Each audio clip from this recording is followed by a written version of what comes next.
ఈ వీడియోలో మనం భగవద్గీత అధ్యాయము 11 శ్లోకము 55ను పరిశీలిద్దాం. ఇది విశ్వరూప దర్శన యోగంలో చివరి మరియు అత్యంత ముఖ్యమైన శ్లోకం. తన విశ్వరూపాన్ని చూసి భయపడిన అర్జునుడికి తనను ఎలా చేరుకోవాలో శ్రీకృష్ణుడు ఈ శ్లోకంలో స్పష్టంగా వివరిస్తున్నాడు.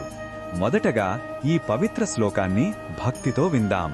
మత్కర్మ కృన్ మత్పరమో మద్భక్తః సంగవర్జితః నిర్వైరః సర్వభూతేషు యః స మామేతి పాండవ. ఈ శ్లోకం అర్థమేమిటంటే, ఓ అర్జున, నన్నే చేరాలంటే 5 ముఖ్యమైన లక్షణాలు కావాలి. 1. చేసే ప్రతి పనిని నాకోసమే చెయ్యాలి. 2.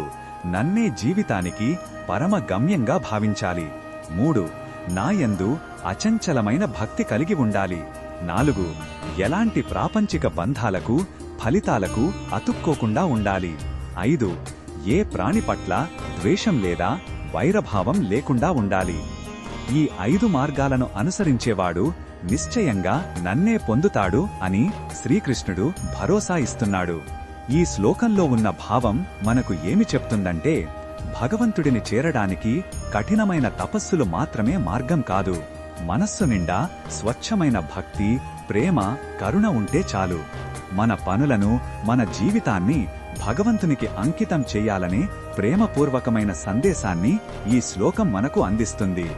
ఈ బోధనను మన దైనందిన జీవితంలో ఎలా ఉపయోగించుకోవచ్చంటే, మనం చేసే ఉద్యోగాన్ని కేవలం జీతం కోసం కాకుండా ఒక సేవగా భావించి చెయ్యాలి. మన కుటుంబ సభ్యుల పట్ల మన బాధ్యతలను ప్రేమతో నెరవేర్చడం కూడా భగవత్ సేవయే. ఇతరులతో పోటీ పడకుండా, ఎవరి పట్ల ద్వేషం లేకుండా అందరిలోనూ భగవంతుడిని చూస్తూ జీవించడానికి ప్రయత్నించాలి. ఇదే నిజమైన ఆధ్యాత్మిక సాధన.